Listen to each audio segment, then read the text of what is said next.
다윗이 압살롬과의 이 전쟁에서 승리를 하고 유다 지파의 어찌 보면 이 호의를 받아 유다 요단강을 건너 예루살렘으로 건너가고자 할 때 이 베냐민 지파 사람인 시므이, 시바 그리고 무비보셋이 찾아옵니다. 근데 이들은 둘로 나눌 수 있습니다. 먼저 시므이와 시바는 시류를 잘 타는 사람입니다. 그래서 압살롬이 정권을 잡았을 때는 압살롬 편에 섰다가 이제는 다윗이 다시 왕권을 회복하자 다윗 편에 서기 위해 찾아온 것입니다. 그런데 무비보셋은 달랐습니다. 무비보셋은 이랬다 저랬다 하는 사람이 아닙니다. 무비보셋은 오직 다윗뿐입니다. 그래서 상황이 변해도 그는 오직 다윗에 대한 충성심이 변하지 않았던 것입니다. 그래서 내가 당신을 향한 그 충성이 변하지 않았다라는 것을 알리기 위해 이 다윗을 찾아온 겁니다. 우리는 이러한 모습을 보면서 우리가 시므이나 이 시바처럼 시류를 쫓아 이익이나 취하는 자가 되어서는 우리가 절대로 안 된다는 것입니다. 그 대신 이 무비보셋처럼 정말 우리가 하나님께 변함없는 그 충정을 우리가 보여드려야 합니다. 그리고 우리의 공로는 없고 오직 은혜 때문임을 우리는 고백하는 자가 우리는 되어야 합니다. 그런데 다윗이 요단을 건너 예루살렘으로 들어가고자 할 때 이 베냐민 지파만 찾아온 게 아닙니다. 아주 반가운 인물이 다윗을 찾아오는데 그 사람이 바로 이 바르실레라는 사람입니다. 그는 사실 17장에 한번 등장을 합니다. 이 다윗이 압살롬의 난으로 인해 이 도망을 가고 있을 때 궁에서는 다윗을 잡을 방도에 대해 논의가 있었습니다. 그런데 그때 압살롬의 책사였던 아히도벨이 아닌 후세, 즉 다윗의 책사였던 후세의 계략이 채택되게 되고 그래서 다윗은 무사히 도망을 가게 됩니다. 사실 이렇게 된 것은 하나님의 은혜다밖에 우리가 설명할 수 없습니다. 이 객관적으로 볼 때는 후세의 계략이 채택될 수가 없기 때문입니다. 그런데 그 계략이 채택되었으니 이거는 하나님의 은혜다라는 것이죠. 그리고 이 일이 있은 후에 다윗은 이제 전열을 다시 가다듬고 압살롬의 난을 진압하게 되는데 그 기틀을 잡은 곳이 마하나임이라는 지역입니다. 이 마하나임에 이르렀을 때 세 사람이 찾아오죠. 이 세 사람은 암몬 족속 라빠 사람 나하스의 아들인 소바와 그다음에 로데발 사람 암미엘의 아들 미갈 그리고 로글림 길리앗 사람 바르실레였습니다.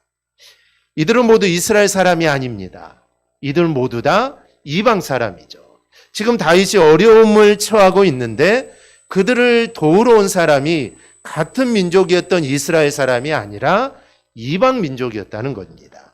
이들은 여러 가지를 가지고 옵니다. 침상, 대야, 질그릇, 밀, 보리, 콩, 꿀, 버터, 양파, 치즈 등 이 모든 것을 가지고 와서 도망 나온 다윗과 군사들에게 의복, 침구, 생활용품 제공할 뿐만 아니라 음식도 제공합니다. 이들의 공개가 있었기 때문에 이 다윗은 전열을 재정비할 수 있었고 그리고 결국 압살롬의 난을 진압할 수 있게 된 겁니다. 그런데 이들 중에 바르실레가 다시 다윗을 존송하기 위해 요단강까지 오는 겁니다. 그런데 우리는 이 바르실레의 모습에서 우리가 본받을 만한 모습들이 있습니다. 비록 이방인이지만 이 바르실레는 하나님이 세우신 왕은 다윗이라는 것을 알았고 그리고 자신이 다윗에게 받은 은혜를 잊어버리지 않고 그것을 보답하려는 그런 자세를 갖고 있는 것입니다. 그래서 바르실레와 다윗의 관계지만 우리가 넓게 보면은 믿는 성도들과 하나님과의 관계를 이 둘의 관계 속에서 우리가 찾아볼 수가 있습니다. 오늘날 우리가 하나님을 섬긴다고 하면서 그 중심이 바로 서지 않는 사람들도 있습니다. 시작은 하나님의 영광을 위해 시작했는데 나중에 가보면 끝을 보면 자신의 이익만 챙기는 사람들이 있습니다. 이 잠언 4장을 보면은 모든 지킬 만한 것 중에 더욱 내 마음을 지키라 생명의 근원이 이에서 남이니라 말씀을 합니다. 우리가 이 세상을 살면서 지켜야 될 게 얼마나 많습니까? 그래서 이 어깨가 얼마나 무겁습니까? 가정도 지켜야 하고 건강도 지켜야 하고 자녀도 지켜야 하고 내 신념도 지켜야 하고 이 지켜야 될 게 정말 많습니다. 그런데 그 어떤 것보다 중요한 것은 마음이라고 합니다. 이 마음을 지키라는 것이죠. 그런데 마음을 지키려는 그냥 되지 않습니다. 모든 것으로부터 그리고 모든 것을 다 동원해야만 그 마음을 지킬 수 있습니다. 이렇게 마음을 지키는 것이 왜 중요하냐? 솔로몬은 이렇게 말합니다. 생명의 근원이 바로 이에서 난다라는 것입니다. 즉 생명의 근원이 마음에서 나기 때문에 마음을 지키는 게 참 중요하다는 것이죠. 여기서 생명은 단지 삶을 영위하고 수를 누리는 것만을 의미하지 않습니다. 내가 생명을 누린다. 내가 생명을 오랫동안 산다 그래서 내가 장수하는 걸 의미하지 않습니다. 솔로몬이 말한 이 생명은 하나님의 뜻대로 살며 하나님과 이웃을 사랑하고 세상 사람들에게 선이 본이 되는 삶, 그리고 성결하고 거룩한 삶, 존경과 찬사를 들을 수 있는 삶이 바로 생명이다라는 것이죠. 그런데 솔로몬은 이러한 삶을 가능하게 하는 힘이 바로 내 마음을 지키는 데 있다라고 합니다. 이는 생각해 보면 이거는 당연한 겁니다. 왜냐하면 사람의 생활, 사람의 언어, 행실은 다 마음으로부터 비롯되기 때문입니다. 그래서 내가 어떤 마음을 갖느냐에 따라서 그게 행동으로 나오게 되어 있습니다. 그러니 우리의 마음을 지키는 거 이게 정말 중요합니다. 그렇다면 여러분의 내면을 잘 지키고 있습니까? 그리고 그것을 그 모든 것보다 앞세우고 있습니까? 우리는 이 질문에 적극적으로 대답할 수 있기를 바랍니다. 그러면 내 인생 전체가 하나님과 사람 앞에서 정말 복되고 아름다운 모습으로 우리가 세워지게 될 것입니다. 그런데 우리는 그렇게 산다고 하지만 정말 내가 하나님 안에 사람의 영광을 돌리며 정말 하나님의 뜻대로 산다고 하지만 그렇게 살지 못하는 게 우리의 삶입니다. 그런 면에서 오늘 바르실레가 보여주는 모습은 우리에게 깊은 묵상거리를 주게 됩니다. 오늘은 다윗을 향한 바르실레의 그 한결같은 마음을 좀 살펴보려고 합니다. 그래서 바르실레가 다윗을 향한 마음이지만 우리의 마음도 바르실레와 같이 되어서 정말 하나님을 그렇게 한결같은 마음으로 하나님을 바라보는 우리 성도들이 될 수 있기를 바랍니다. 첫째, 바르실레는 최선을 다했습니다. 이 바르실레는 길르앗 사람입니다. 17장에 나오는 이 다윗을 도왔던 세 사람, 이 중에 소바와 마길은 어느 정도 알려진 사람입니다. 이 소바는 암몬의 왕이었던 나하스의 아들입니다. 또 한운이 동생인데 이 소바는 형과 달리 아버지 나하스는 다윗 왕과 사이가 좋았습니다. 그래서 이 소바도 다윗에 대해서 이런 긍정적인 생각을 가지고 있었던 것 같습니다. 그래서 다윗이 궁지에 몰리자 이 다윗을 도와준 것이죠. 마길은 전에 무비보셋을 돌보던 사람입니다. 다윗이 망한 사울 가문 아닙니까? 그리고 많은 사람들이 다 죽었는데 이 다윗이 무비보셋을 환대를 하죠. 이 모습을 보면서 마길은 다윗을 다시 생각하게 됩니다. 아마 전에는 사울 왕가를 무너뜨리고 왕이 된 그런 사람으로 생각했는데 이 무비보셋에게 하는 행동을 보니까 다윗은 그런 사람이 아니었다는 것이죠. 그래서 생각을 고치게 되고 그 후부터 다윗에게 충성하는 사람이 됩니다. 그래서 이 세 사람 중에 소바와 마길은 다윗과 연결고리가 있습니다. 그런데 이 바르실레는 어떤 연결고리가 없습니다. 다만 그가 로글림 사람이라고 하는데 이 다윗이 아마 아람을 막았을 때 도움을 받았을 거다라고 우리는 생각을 합니다. 왜냐하면 로글림의 위치가 아람과 밀접지대에 있기 때문에 그 당시 다윗의 군사력 때문에 아람이 함부로 할 수 없었던 겁니다. 그래서 하나님이 세운 일꾼으로서 다윗에 대해서 감사를 하게 되고 또 흠모하는 마음이 생겼던 것으로 우리가 추정할 수가 있습니다. 그런데 이거는 단지 고마워한 것만 한 게 아닙니다. 왜냐하면 지금 정세가 다윗이 불리한 상황입니다. 조금 숨은 돌릴 수 있는 시간은 벌기는 했지만 아직 전쟁에서 승리한 게 아니죠. 여전히 어렵습니다. 그리고 전쟁에서 이길 확률도 낮습니다. 그러니 다윗을 찾아갈 이유가 없죠.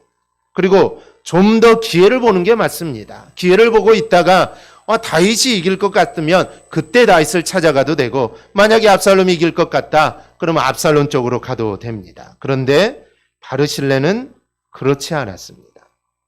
이 도망가서 정말 초라한 모습으로 있는 다윗을 찾아갑니다. 이런 모습은 그의 중심이 상황만 살피는 게 아니라는 것을 알 수 있습니다. 즉 지금 바르실레 이 중심은 오직 다윗에게 있습니다.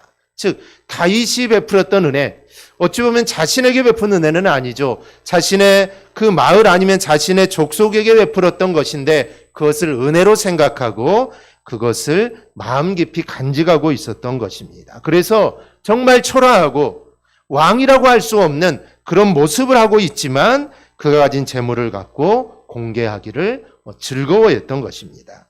오늘 본문 32절에도 그때 일을 다시 언급하면서 이렇게 말합니다.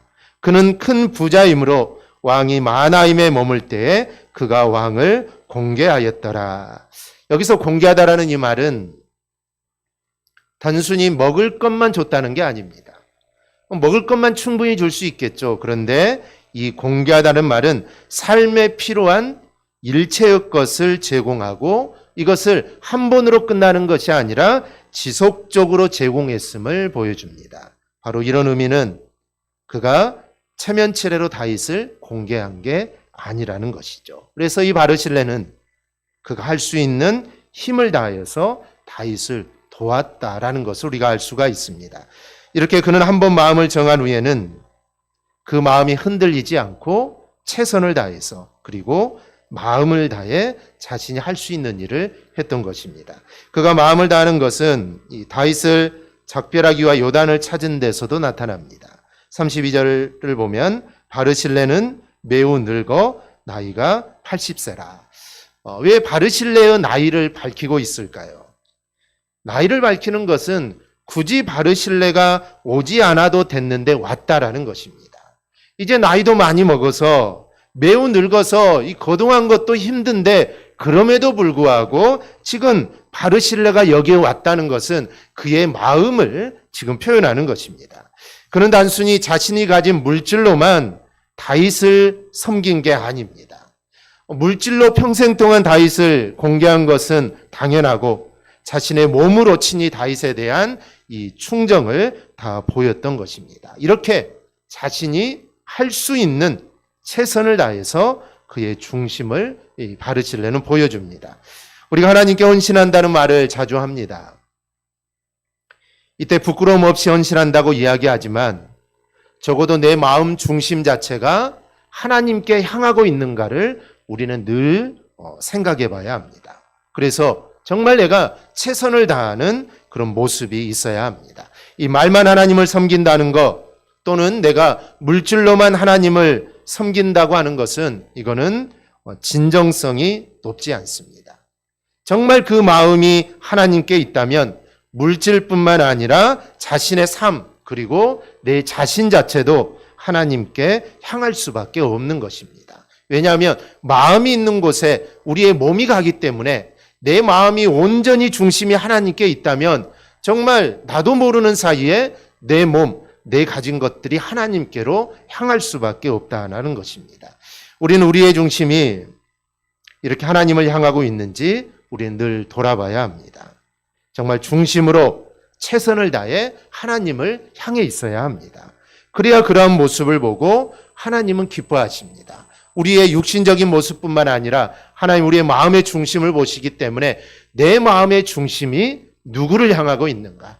내가 정말 하나님을 향하고 있다면 내 행동이 좀 부족하더라도 하나님은 우리의 마음을 보시고 기뻐하십니다. 오늘 바르실레가 바로 그랬습니다. 그는 최선을 다해 다윗을 섬겼습니다. 우리도 하나님을 향한 이 섬김이 정말 바르실레와 같이 최선을 다하는 그런 삶이 될 수 있기를 바랍니다. 둘째, 그의 중심에는 자신의 영광은 없었습니다. 다윗에게 바르실레는 참 고마운 사람입니다. 그가 공급해준 의복, 물자, 음식은 군사들의 사기를 높였고 실질적으로 전열을 가다듬는 데 도움이 되었습니다. 다윗의 군사들이 아무리 용감하다 할지라도 군수 물자가 없이는 이거는 전쟁을 할 수 없습니다. 그런데 바르실레가 앞에서 말씀드렸듯이 한 번 제공한 것이 아니라 지속적으로 계속해서 물자를 공급함으로써 이 전쟁에서 승리할 수 있는 이 기반을 마련했던 것입니다.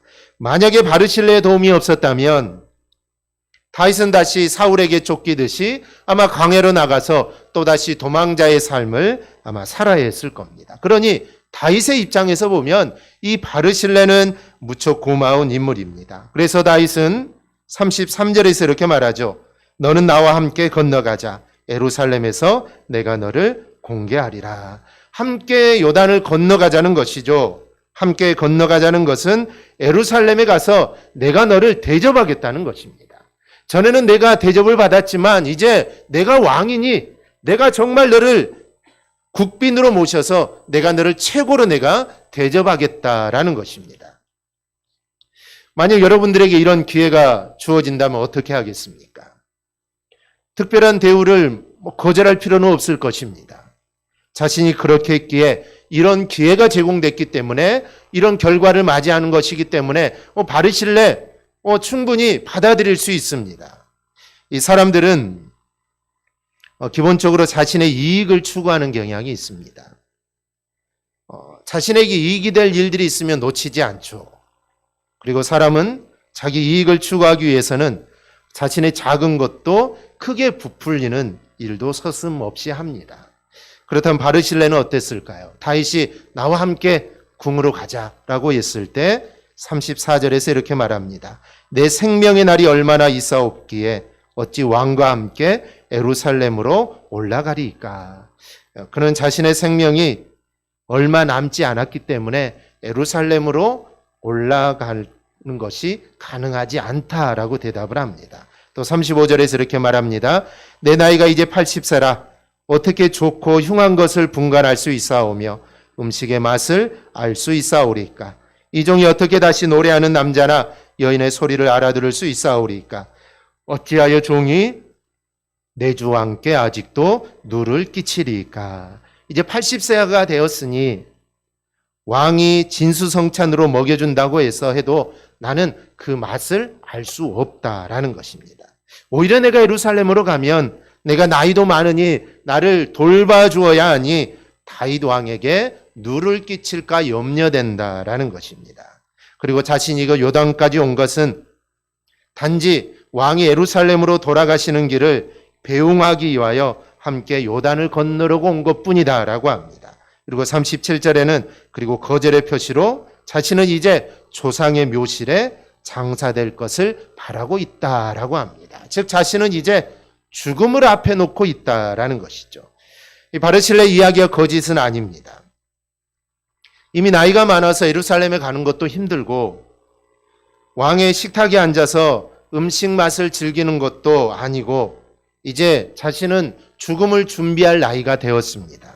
그런데 80세나 되는 이 바르실레가 로그림에서 마하나임까지 또는 로글림에서 요단까지 오는 것은 이거는 쉬운 일이 아니었을 겁니다.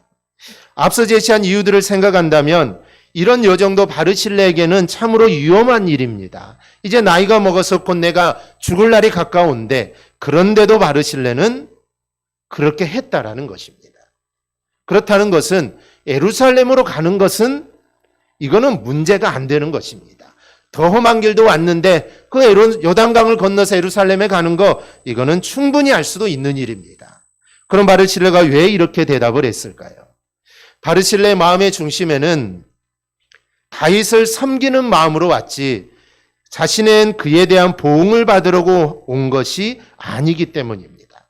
그의 마음에는 내가 행한 것에 대해 보응을 받겠다라는 생각이 아예 없었습니다. 그러니 다윗이 이렇게 해준다고 하니 그는 아예 생각조차 하지 않았던 일이기 때문에 그것을 거부하고 몸둘 바를 몰랐던 것입니다. 그의 마음 한가운데는 다윗에게 자신이 할 일만 있었지 받을 것이 있었던 것은 아니었습니다.